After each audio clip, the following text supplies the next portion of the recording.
April 2008, Miami Beach, Florida. Federal agents stand quietly in the backyard of a modest house, watching a man dig into the soil beneath his own feet. What he pulls out isn't drugs, weapons, or evidence tied to street crime. It's cash, bundles of it. 1.1 million buried and sealed, hidden in plain sight. Scenes like this usually mark the end of a long hunt for a cartel figure or organized crime boss.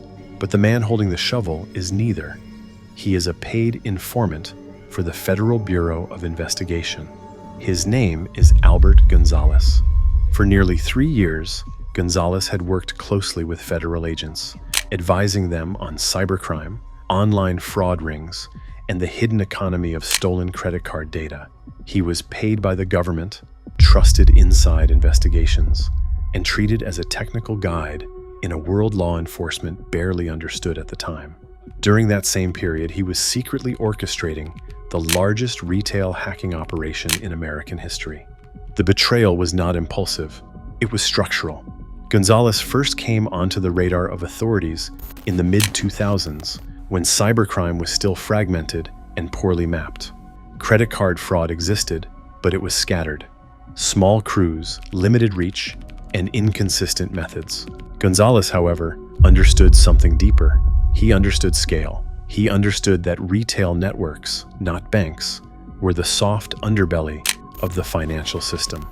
After being arrested in an earlier hacking case, Gonzalez chose cooperation. Instead of prison, he became an informant. He explained how hackers operated, how stolen data moved through underground forums, and how fraudsters converted digital information into real money. Federal agents relied on him because he spoke the language of systems, not just crimes. What they didn't realize was that Gonzalez was learning from them just as carefully. While cooperating with the FBI, he built a parallel operation that mirrored everything he claimed to be helping dismantle. He assembled a loose but efficient network of hackers, coders, and data brokers. Their targets were large retailers with massive transaction volumes and weak internal segmentation. Once inside a network, they didn't rush. They stayed. They observed. They installed malware designed to quietly capture payment card data as customers made everyday purchases. This was not a smash and grab. It was industrialized theft. Between 2005 and 2007, Gonzalez's group penetrated multiple major U.S. retailers. Each breach produced millions of credit and debit card numbers. The data was collected, sorted, verified, and stored on remote servers controlled by Gonzalez. Investigators would later estimate that over 170 million cards were compromised across these intrusions. The damage did not come all at once. It came in waves. Fraud appeared at banks. Customers complained. Cards were canceled and reissued. But each institution saw only its own slice of the problem. No one initially saw the full picture. Gonzalez did. He oversaw how the stolen data was sold, often in bulk, to criminal groups specializing in counterfeit cards and cash-out schemes. He insulated himself from the final stage of fraud, creating distance between the theft and the money. That distance mattered. It slowed attribution and protected him from immediate suspicion. At the same time, Gonzalez continued advising law enforcement. He attended meetings, he discussed techniques, he explained vulnerabilities. He knew what investigators were watching for because he helped define the search. That access gave him an advantage no external hacker could ever replicate. He avoided obvious signals. He reused infrastructure carefully. He distributed activity across networks. He understood which behaviors triggered alarms and which blended into background noise. The operation was designed not just to steal, but to survive. For years, it did. What eventually broke the illusion was not a confession or a tip-off. It was pattern recognition.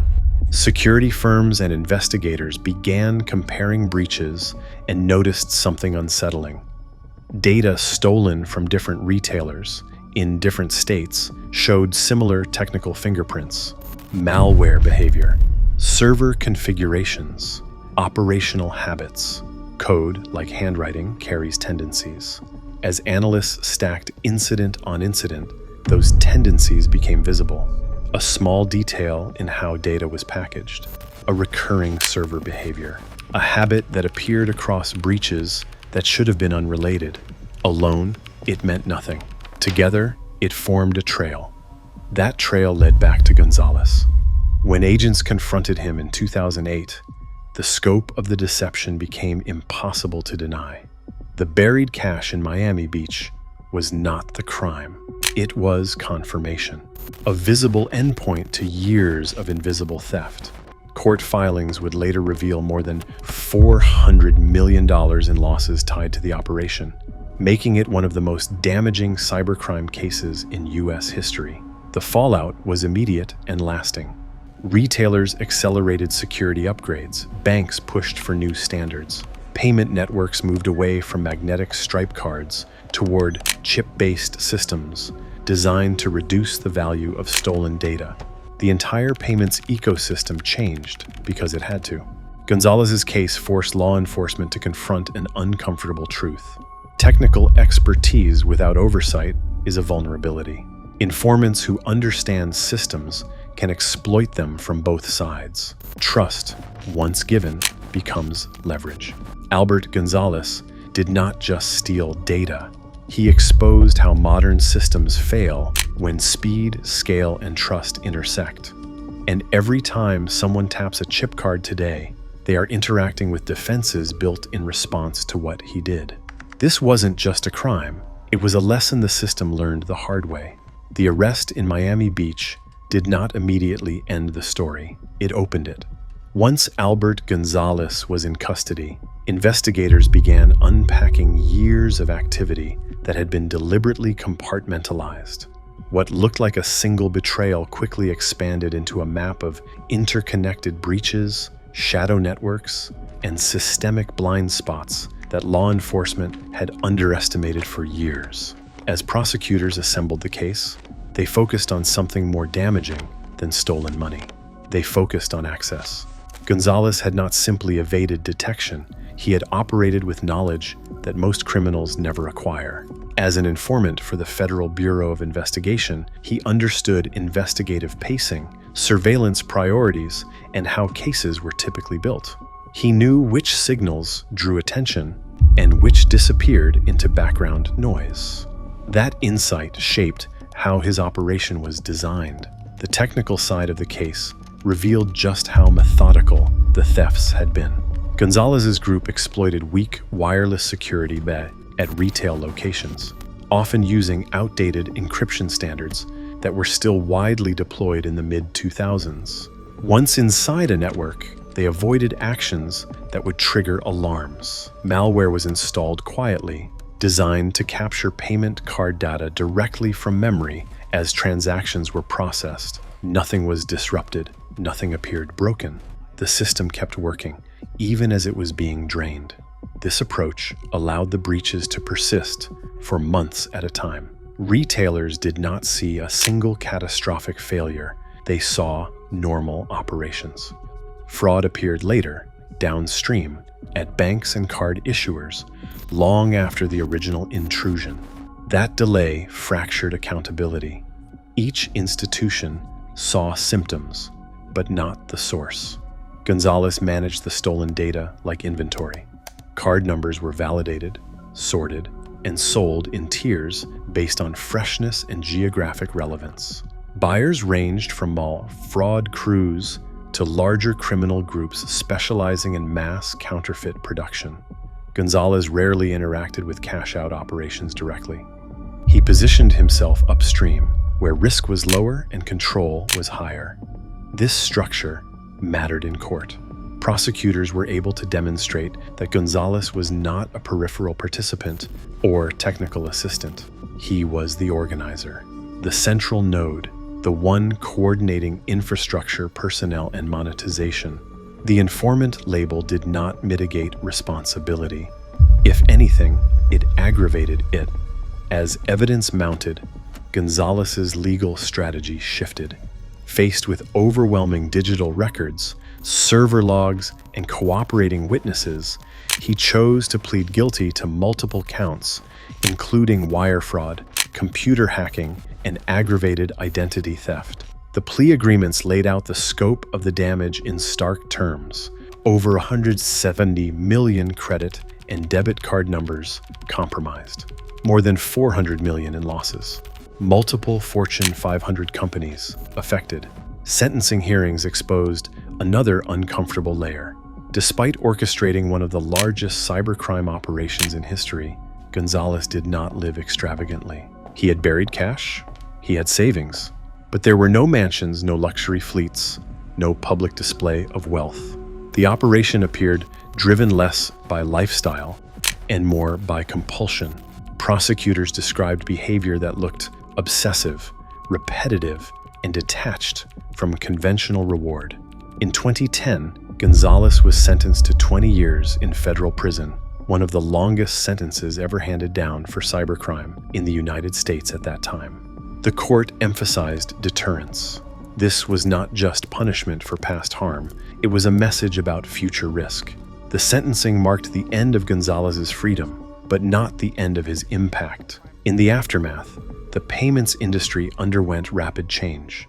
Banks accelerated the move away from magnetic stripe cards, which store static data easily copied during breaches. Chip and PIN and EMV standards, long discussed but slowly adopted in the US, became urgent priorities. The goal was not to prevent breaches entirely, but to make stolen data far less useful. Law enforcement also reassessed how it handled technical informants. Gonzalez's case demonstrated a fundamental flaw. Expertise grants power.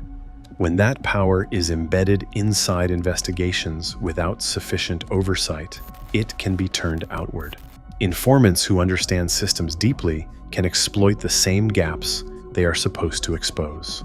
Agencies began tightening controls, limiting access, and separating advisory roles from operational knowledge. The lesson was clear, but uncomfortable.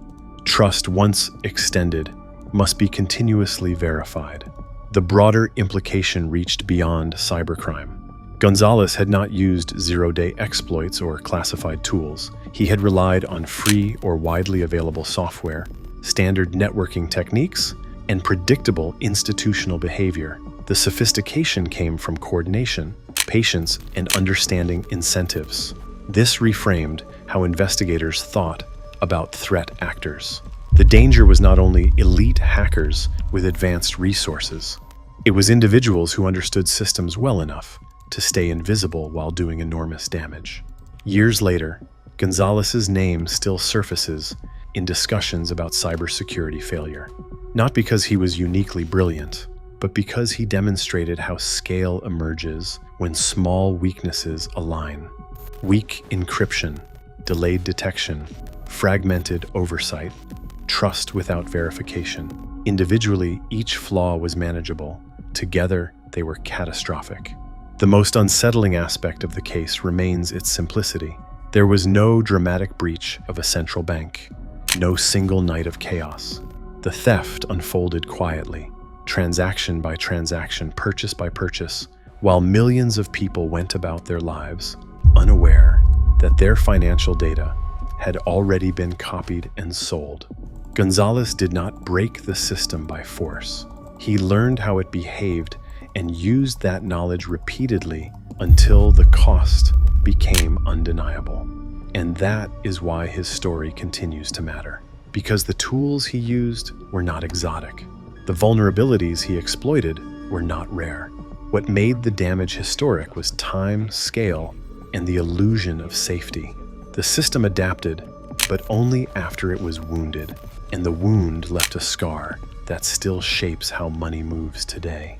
By the time Albert Gonzalez disappeared into the federal prison system, the immediate crisis had passed, but the aftershocks were only beginning.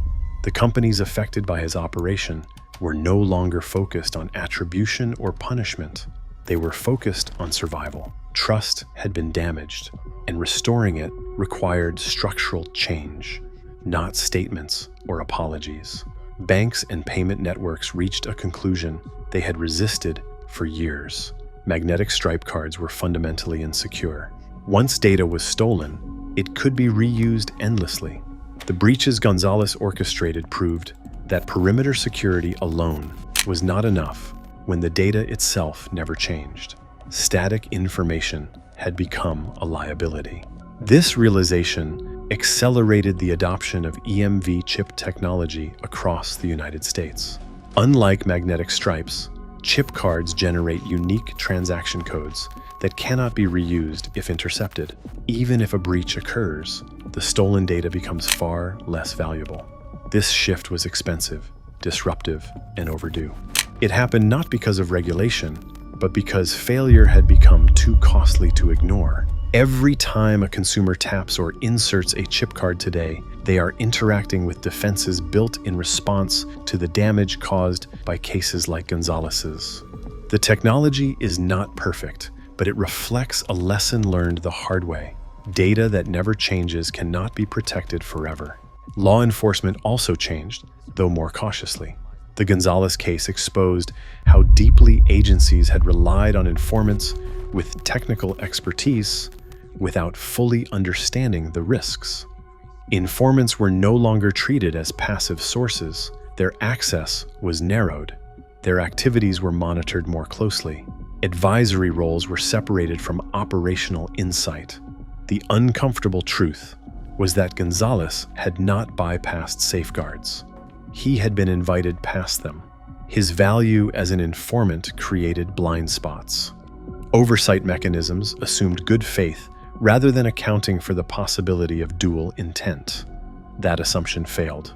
Cybercrime investigations became more collaborative after the case. Federal agencies, private security firms, and financial institutions began sharing intelligence in ways that had previously been slow or fragmented.